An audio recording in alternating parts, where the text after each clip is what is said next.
நீங்கள் ஒவ்வொருவரும் எப்போதெல்லாம் ஆவிக்குள்ளே வருகிறீர்களோ அப்போதெல்லாம் நீங்கள் சாரமாக இருக்கிறீங்க. சாரமாக இருந்தீங்கன்னா, உப்பில் சாரம் ஏற்றப்பட்டு இருந்தால் அது பயன்படும்.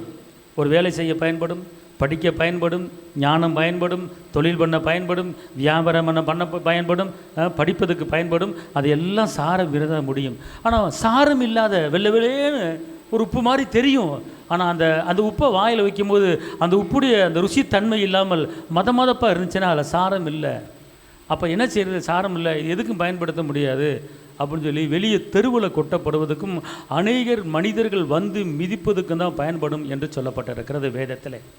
அப்படி என்றால் இன்றைக்கி கர்த்தர் உங்களை பார்த்து சொல்கிறாரு, நீங்கள் உலகத்துக்கு உப்பாக இருக்கிறீர்கள். அப்போ உப்பாக இருக்கிறீங்க, ஆனால் சாரம் 100க்கு 100 நம்ம உள்ளத்துக்குள்ளே சாரம் ஏற்றப்பட வேண்டும். சாரம் ஏற்றப்பட வேண்டும், முழுமையான சாரம் ஏற்றப்பட வேண்டும். அன்பார்ந்தவர்களே, குமாரன் விடுதலை ஆக்கினால் மெய்யாகவே விடுதலை ஆவீர்கள். சத்தியத்தை அறிவீர்கள், சத்தியம் உங்களை விடுதலையாக்கும். ஆவியானவர் எங்கு உண்டு அங்கு விடுதலை உண்டு. இந்த நாளிலே நாம் மதமாக இருக்க வேண்டிய காலகட்டம் இல்லை. நம்ம எல்லாருமே எழும்பணும். அக்கினியாய் நம்முடைய தீவட்டி எப்போதும் எரிந்து கொண்டே என்ன செய்ய வேண்டும்? இருக்க வேண்டும். நல்லா தெரிந்து கொள்ளுங்கள். இன்றைக்கி கர்த்தர் உங்களை கொண்டு பெரிய பெரிய காரியங்களை சாதிக்க போகிறார். உங்கள்கிட்ட இருக்கிற உப்பை அநேகர் வாங்கி பயன்படுத்தும்படி கர்த்தர் உங்களை சாரம் ஏற்ற போகிறார்.